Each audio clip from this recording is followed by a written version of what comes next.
Hello, everyone, and welcome to this edition of the 4 on 5 podcast. I am your host, Zach Oliver. Tonight, we're going to be we're going to be kicking off our Christmas Day previews with a look at the Washington Wizards and the New York Knicks, which will be the first game at noon on Thursday. I'm joined by Akbar Naqvi, who covers the Wizards for SB Nation's Bullets Forever.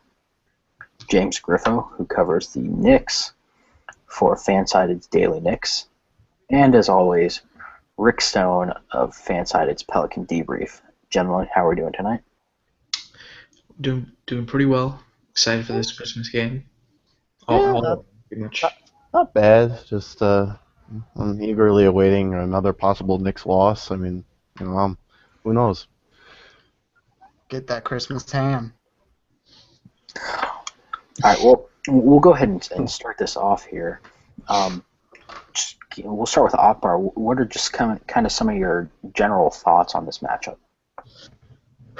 Well, the Knicks haven't done well this year, and the Wizards have. That's basically simplifying everything. But the Wizards have been a little bit sloppy lately in the sense that even Paul Pierce said in an interview that they've kind of developed bad habits. They've still been great. They're 19-7. They lost tonight to Phoenix, but while their defense has been mostly consistent for most of the season, their offense tends to become really slow and tends to go through really dry bouts, and they have sort of played down to teams this year, and their record's a little deceiving in the sense that they've had an easy schedule and they've won a lot of close games. So I expect them to play somewhat of a close game against the Knicks. It's going to be interesting to see how these matchups, work themselves out, and what the Knicks try to do to counter the Wizards. But I definitely am not looking at this game as a easy win. James, what are your initial thoughts on this? On the game itself. Yes. Oh well, I mean, the Wizards. I don't really think they're like a surprising top three seed. I think this team is very well built. I think what the core of John Wall, Bradley Beal, and even you could say even Marcin Gortat have been their big three, so to speak, and they've been all fantastic. I really like the Wizards core and their team as a whole. As for the Knicks, I mean they're still on the 4-game slide, actually a 5-game slide. I'm sorry. They lost to the Raptors earlier today. And they dropped another one. I believe it was the day before against the Suns. I mean, this year going into this year, the triangle offense and Derek Fisher's inaugural year was like those are the two main storylines. Of course, the triangle offense has not panned out so far in Derek Fisher's first year. I mean, it's a tough system to figure out in general. Carmelo Anthony being the main offensive cornerstone. There have been lots of issues with there's been lots of issues with the team chemistry. There's been stuff with the Tim Hardaway Carmelo Anthony incident that's happened recently, in which Carmelo Anthony apparently pushed Tim Hardaway in the locker room after a game, and I mean, I'm not really surprised that the Knicks are, doing bad, but I didn't expect them to be at 5-24, only to be better than the Philadelphia 76ers. So, but I do think, there have been times where the Knicks have, actually lots of times where the Knicks have, they've manufactured like a false comeback. It's actually Taylor Armacino, who's a Knicks blogger, has mentioned this on Twitter, and he says there's a lot of false Knicks comebacks, and there's one against the Bucks where they were down by like 20 points, and then they came back within like 5 or 6, and then they just they got blown out afterwards, and with 3 minutes in the fourth quarter left. So, but the Knicks have they have some weird, uncanny ability to play against very good teams and beat them, and against the bad teams they lose. So this should be an interesting matchup all around. All right, Rick, we'll go to you next. This is a really interesting battle, I guess, as you can put it. The Washington Wizards have been really effective. Sure, their schedule has been a little easy, but they've done the job. They're shooting 47.3% from the field, shooting over 39% from behind the arc. They're a team that goes really, really deep. I mean, they've shown what they can do with Rashad Butler. He's scoring over 10 points a game.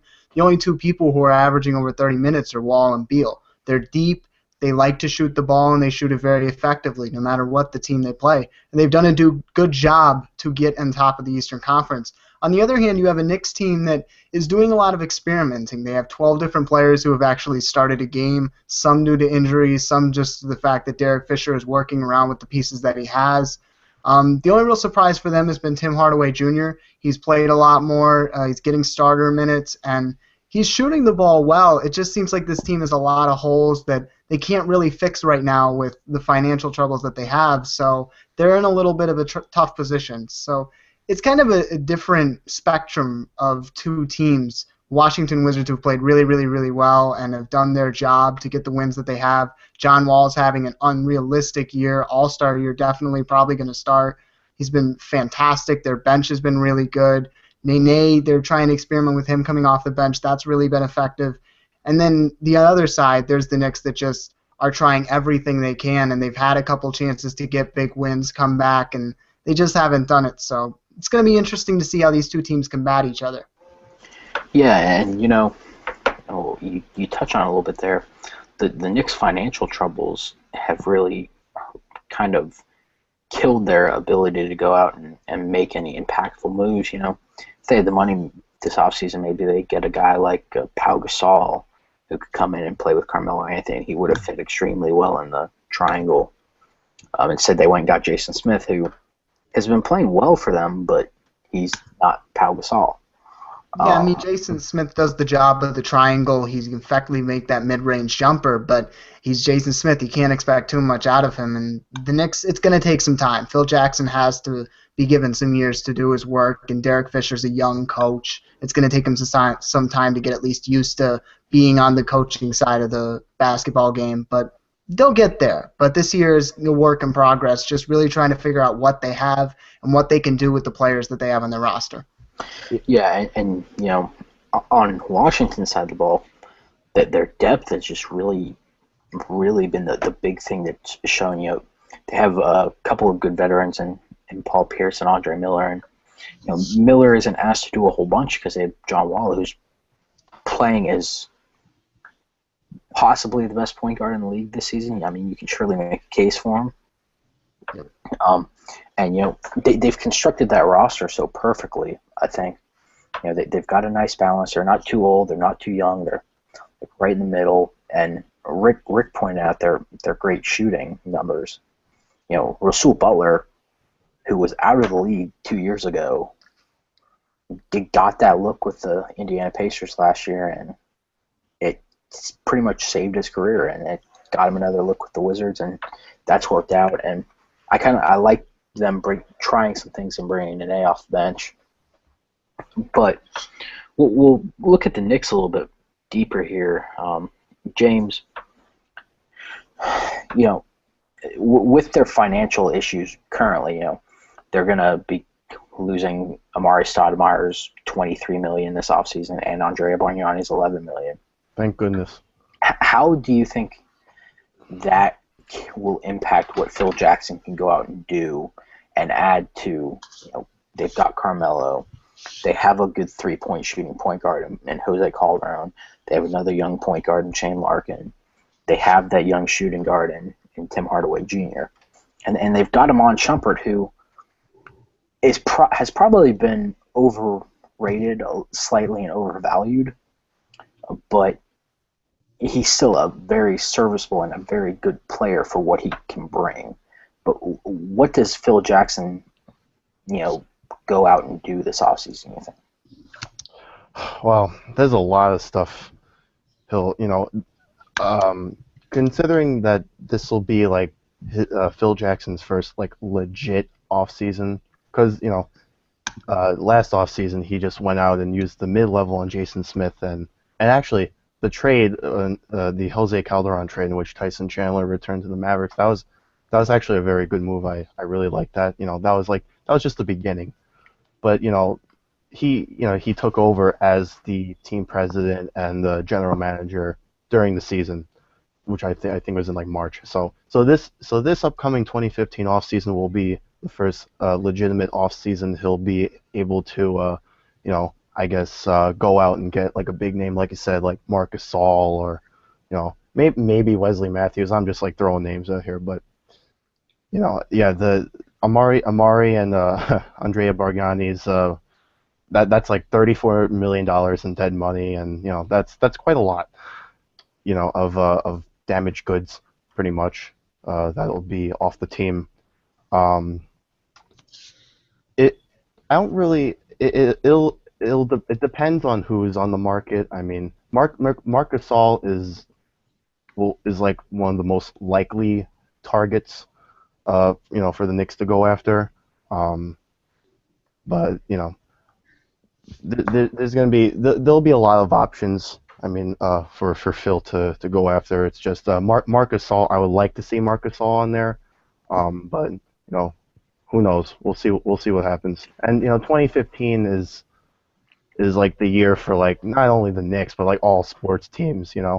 Like the Mets and the Jets.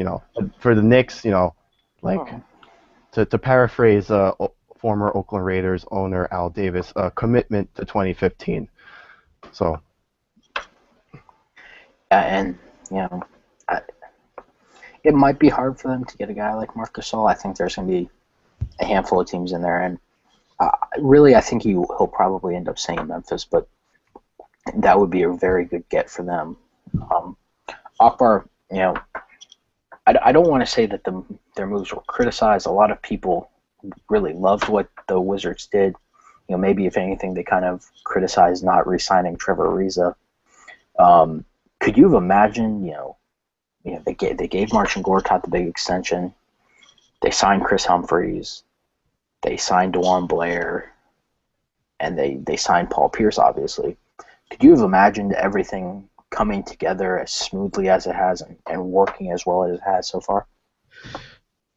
Not really. I know they've had a softer schedule, but I would never have guessed they would be right now really in the mix for the Eastern Conference Finals. I mean, they're one of the best teams in the East right now, and I expected them to be somewhere around 4 or 5 seed team. I picked them to win like 46 to 48 wins. I never in a million years would have expected this team to outright be one of the top teams in the East, and it's still early, but this team is legit. One of the things that I was concerned about was how much their defense would drop off without Trevor Ariza, and it's not dropped off at all. Right now, it's actually gotten better. Right now, they're 5th in the league in defensive rating, and they're even better on offense this year. Last year, they were like 17th in offensive efficiency. Now I believe they're 13th now, and their offense is above average. John Wall is having, in my opinion, an MVP caliber year. It's just everything has come together in such a beautiful way this season. Gortat's been consistent. Beal's pretty much having the best season of his career so far, even though he's been a little up and down, even off injury. He's doing a great job for what he's been given. Pierce has been a great veteran presence right now for them, even though he's struggled with a shot of it, but he's still been, fairly efficient. Rasul Butler is, I can't even describe how well he's playing right now. I never expected him to make any kind of impact. In fact, he was supposed to be cut from this team after Webster came back. He was just supposed to be a filler, but he ended up playing well. He's shooting over 50% from 3. And it's just been amazing to watch this team come together. They're starting to pull out close games now. They just look like a completely different team than they did from last year. And it's fun. It's really fun to watch, and it's great to have a good team in DC again after so many years of mediocrity. Right, and I believe I think all three of you guys kind of touch on it a little bit. They're Washington right now is that 3 seed in the Eastern Conference. They're right up there, Hmm. and they're playing really well. Um, we look at the Eastern Conference, and after the top five of Toronto, Atlanta, Washington, Charlotte, or Cleveland, and Chicago, it kind of falls off a map. What do you think the Wizards' ceiling would be this season?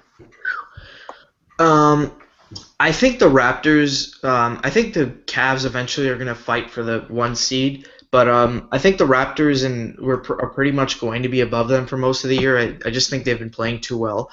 I expect them to be around that 3-4 seed range, and I expect them when like right now they're on pace for like 60 wins or something. I don't expect it to be that high. I think they'll be like around 50 to 54 wins probably. I expect them to at the rate they're going at. I expect it to be that. The record to be right around there, and I really think this team is legit with the way that they've been able to beat the teams that they're supposed to, despite occasionally playing down and winning close games. Yeah, and we kind of go to the other end of the spectrum with the Knicks, and we're looking at a Knicks team that is a couple years removed from winning 52 games and being the 2 seed in the Eastern Conference. Um, is this kind of the time that with Phil Jackson in place, and they got Derek Fisher, who admittedly has had his ups and downs in his first month and a half as a coach, which is expected. Um, is this kind of the time for the Knicks to go and do that full rebuild, James, or should they, simply just try to reload with Carmelo? Well, I think this upcoming off season will definitely be the first legit year to rebuild. They're gonna have a bountiful amount of cap space. I mean, excuse me. They're gonna have a Um, bountiful amount of cap space. Here, James. According to Sham Sports, and this was updated on the 25th of July, total salaries for the Knicks next season will be just over 41.3, about 41.4 million. Mm-hmm. And that is assuming that J.R. Smith does indeed pick up There's a player option. his player option, and the team picks up options on Shane Larkin and Tim Hardaway Jr. And the cap's potentially going to go up another 4 million or so, which would put it at about 68, 69 million, somewhere in there. So they could have upwards of 27 million to play with potentially. Mm-hmm. Yeah, I mean, I think that's plenty. I mean, I think this is the first legit year to rebuild. Of course, I definitely knew that this was going to be a transition year, considering the fact that Derek Fisher is a first year coach and whatnot. Um, I didn't really have any expectations at all for this year. Again, I didn't really expect them to be this bad, but this is the first year that Phil Jackson has a good amount of money to play with in this upcoming off season, and you know, I do like Shane Larkin going forward though. I would like to see his team option get picked up. I think he's been a very serviceable player, especially as a spot-up three-point shooter. Shane Larkin as a three-point shooter this year. Let me pull up. He has shot 43% this year. I mean, in 37 attempts. I mean, that is kind of small sample size theater to be a little fair, uh, but the small, quick, athletic guard has done what he's needed to do. And when Jose Calderon was shelved because of injury at the beginning of the season, he filled in pretty well as the starter. So going forward, I think this is definitely the first year. This is the year to start the official rebuilding process. Um, Yeah, and I think that the Knicks can go in a lot of different directions. They have a couple of young pieces in Shane Larkin and Tim Hardaway Jr., and they have that superstar in Carmelo. It's just kind of a matter of, as Woj, said, Carmelo signs there and kind of figures it out later. Does he, ask for a trade? And if he does, where does he end up? And what do the Knicks get back? They're going to have to get some sort of hefty package, probably of young players and draft picks, or maybe they get a couple more expiring in there too or something. But, they have a lot of options, I think, going forward. Yeah, I think that for Carmelo Anthony to demand a trade, I knew that was always going to be one of his options, like later on. But I don't necessarily think I'm not really sure what teams would take him. Like you would think that someone like the Lakers, which is like a very popular suitor for any big name, like big name player, or or the Bulls, like in the off season, trying to go and splash on him in free agency. I mean, but you would definitely have to get a ton of picks in return if you were Phil Jackson in the Knicks front office, without a doubt, and at least a couple of players, a couple of half decent players, but also mostly like first rounders in return for Melo.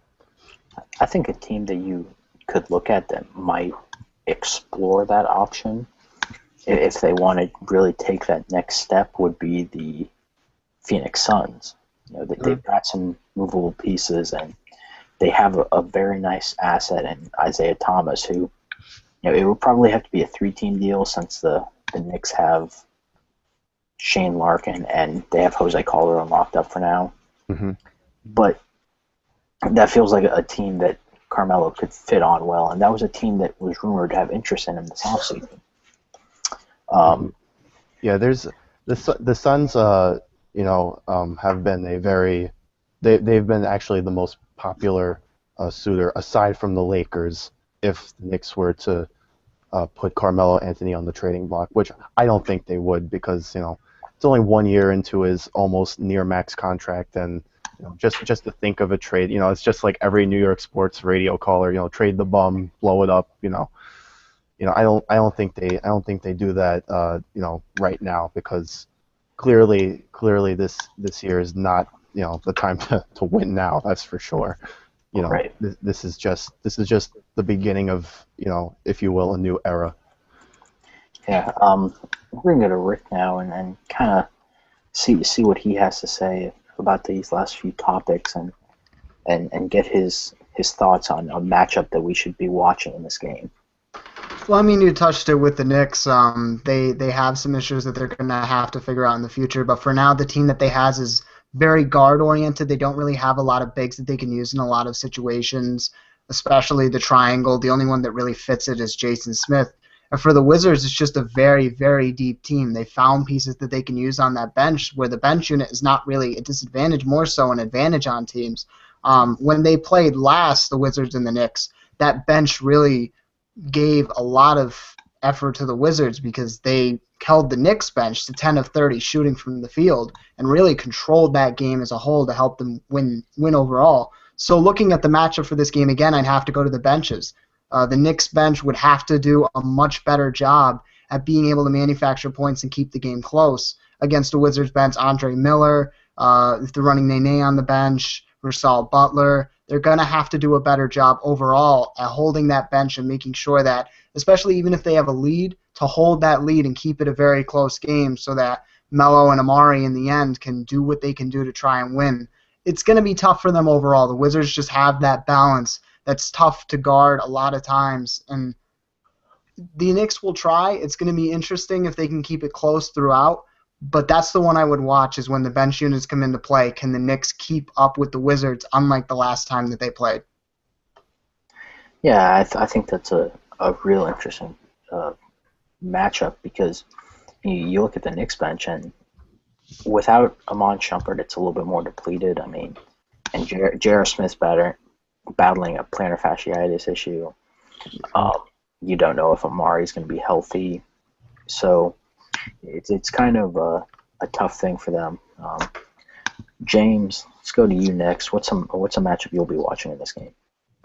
I would like to see like Tim Hardaway Jr. against Bradley Beal. You got the two team young guns going up against each other. Who are both very good shooters when they're hot, and I think that's a good one to watch.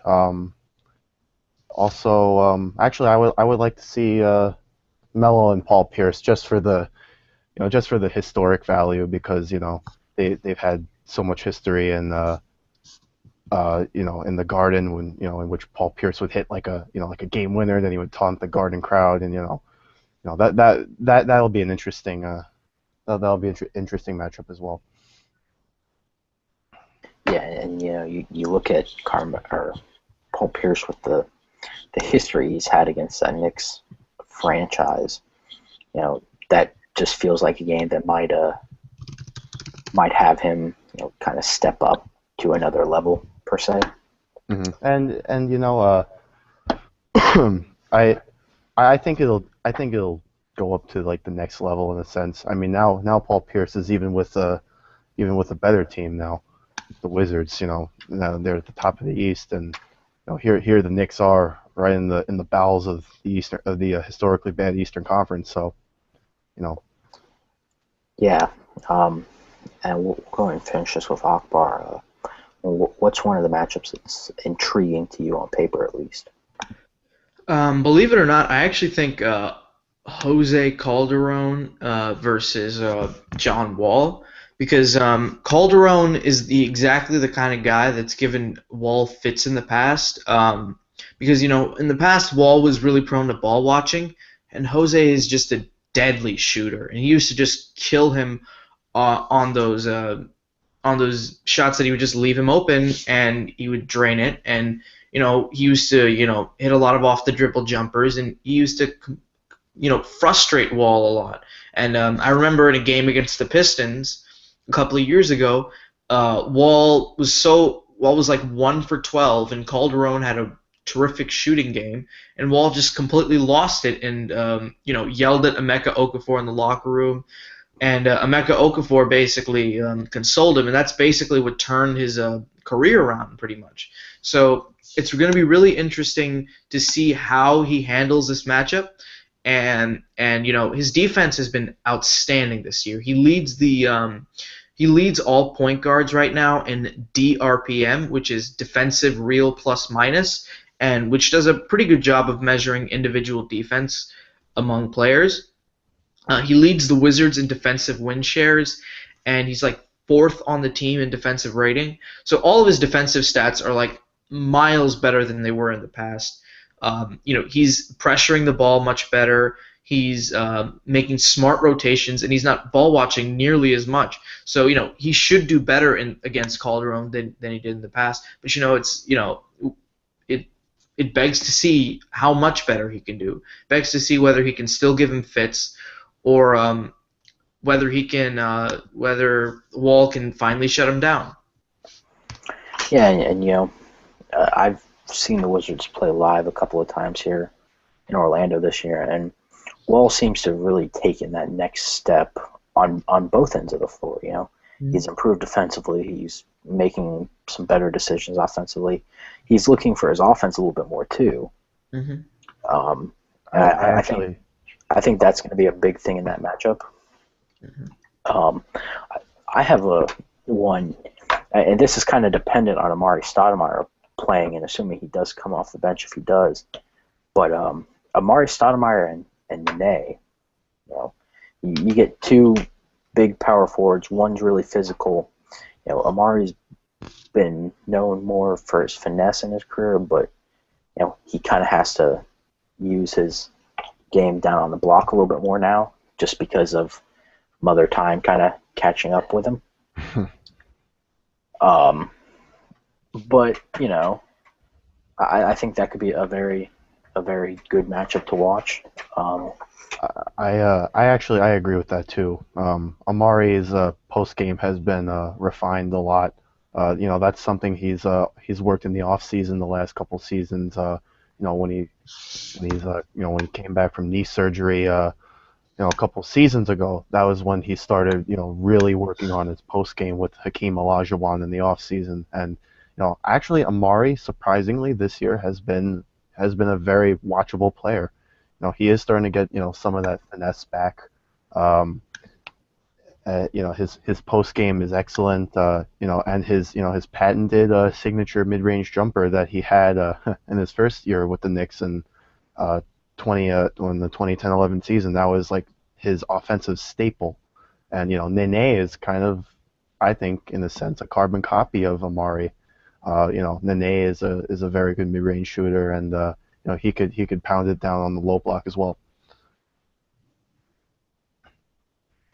Yeah, and we've really seen Nene kind of step out and take some more of those jumpers recently. We'll go to Akbar with this one. Who wins this game and why? I just think the Wizards win this game because their bigs are just so much better, and their guards are just more athletic, in my opinion. I think it'll be a close game in the sense that I think the Wizards might let up a bit on this Knicks team, and the Knicks, they've played teams competitively. It's not like they're 5-24, but it's not like they've completely been blown out in all of them. I mean, they've tried, they've just not gotten it done. And I expect it to be a close matchup, but I just think the Wizards, they just have matchup advantages at almost every position. I don't think the Knicks will be able to deal with the Wizards' size because a lot of the triangle offense, a lot of it is built around the post, and the Wizards are terrific at just completely destroying post-ups. I think Wall will be able to create havoc in the triangle offense and all of the movement and the passing that needs to be involved in it. And I don't think the Knicks can keep relying on Carmelo to create offense for them, especially since he's not really playing his ideal position right now. He's more of a 4 than a 3 at this point of his career. And I don't think he can have the same impact against the Wizards like he has in the past. So yeah, I expect the Wizards to win in a kind of a low-scoring game because they're the Knicks. One, the Knicks are a really slow team, and two, the Wizards are just really good defensively. Yeah, James, what are your thoughts? Yeah, I think not to be the biggest pessimist in the world, but I do think the Wizards will come out with this one. And actually, speaking of slow grinding half court offenses, the Knicks are last in pace. Mm-hmm. So that's kind of, with the triangle offense and whatnot, you kind of expected that, but yeah, no, they can't really rely on Carmelo Anthony too much because it's kind of like last year. They've had to rely on them so much that he has had to forcefully play like really. He's actually a decent defender, and one of his most underrated, if not his most underrated ability is his passing, but also, the Knicks have had trouble with, swift athletic guards in the past, and I mean that's mostly because of their like slow point guards, Raymond Felton, for example, he got torched by it's just, you get it, it's Raymond Felton, and Jose Calderon is not that much better than Felton defensively, but he's still. He's still an old, point guard who's pretty much known for just his sharpshooting and his pass first distributing. His defense is like very iffy, and I expect John Wall and Bradley Beal to kind of eviscerate them by driving right past them and going for like the easy layup, and yeah. So. All right, Rick, who wins and why?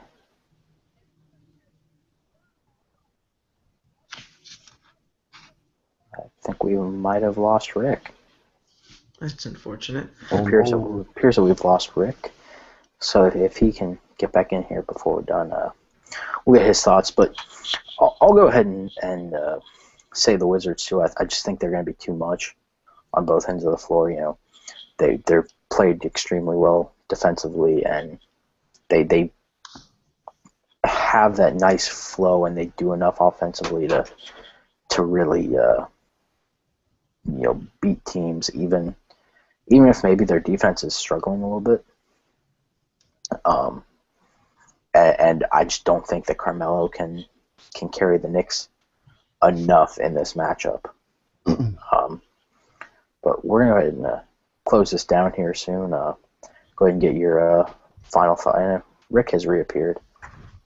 Yeah, internet troubles. I apologize for that. All right, well, Rick, what are your thoughts on who wins and why? Well, I think if the Knicks want to win this game, they're going to have to do two things. One, they're going to have to crash the rebounds. They're 29th in the NBA in rebounds per game, only getting 39.3. They're going to have to get to the boards. The Wizards are a really good rebounding team as it is, but if they want to win this, they're going to have to crash. And the other thing for them is they got to get to the free throw line. They're actually third in the NBA in free throw percentage. They're shooting 78.9%, but they're last in the NBA in free throw attempts. They're only averaging 17.4. So they got to be able to get those points. They got to be able to try and get to the line, get easy points against the team. They only scored 83 against the last time they played against them. So those are the two keys they have to focus on. That being said, the Wizards are just too complete right now. They're playing too well, and the Knicks, they're just not right. It's going to take more time for Derek Fisher to get it together. I think the Wizards win this in, I would say, comfortable fashion. I'm not sure about a blowout, but comfortably. Yeah, actually, I also want to. I forgot to bring up that what Akbar said before earlier. The Wizards are incredible at covering. They're incredible post defenders, and yes, the triangle is definitely it's called the triple post offense for a reason.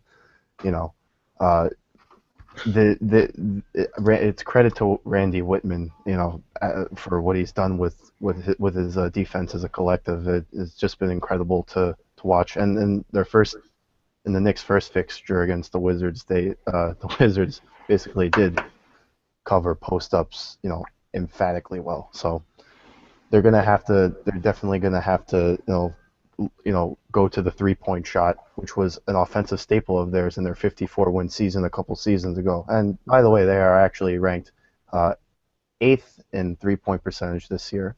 So that'll definitely be. They'll have to hit the three-point shot consistently if they want to win also. Yeah, we're going to close this down here soon. Just get some final thoughts from everybody. Rick, we'll start with you. These are two interesting teams that are in two completely different directions. I'm not sure the NBA thought this would happen when they scheduled this matchup, but at the same time, Pierce versus Carmelo is a really, really interesting duel to watch throughout the whole game, and it'll be fun to see if the Knicks can keep this competitive. Last year, I believe the first game was a blowout, so hopefully they'll try and keep this one closer. James? Yeah, I mean, the Pierce-Melo matchup will probably be I don't want to say like the biggest storyline, but it'll be a storyline that I'll be paying attention to a lot, just as I said earlier, for the historic value, rather than just their positions in the Eastern Conference right now, because it's pretty obvious that the Knicks are just going into a rebuilding process this upcoming offseason and not competing to be a perennial playoff team, potentially top 5 in more seasons to come. And last but certainly not least, Mr. Akbar Naqvi. It's not the most compelling matchup probably, but I'm still going to have a lot of fun watching it because, as a Wizards writer and a Wizards fan, it's nice to finally get to see this team playing on Christmas Day and, getting national attention. And I'm going to have lots of fun, seeing what national guys think of this team. And, I expect the Wizards to win, obviously, but, I expect this to be a much more competitive matchup than people think. And, it should be fun. It should be fun to see the Wizards on Christmas Day. It should be fun to see all those jerseys. It should be, fun to see all the extracurricular stuff happening on wherever I think it's ESPN they're playing on, and or ABC. It should be, everything should work out pretty well, and I'm excited. Yeah. Well, I think that's going to wrap up this edition of the 4-on-5 podcast. I'm your host, Zach Oliver. Thanks once again to Akbar. you can find him on Twitter at Akbar. Let's see, Akbar Raza Nakvi. For James, you can find him on Twitter at J_Griff. And finally, Rick, you can find him on Twitter at RickStoneNBA, and of course myself at ZachOliverNBA. And we'll leave you with this nugget to close out.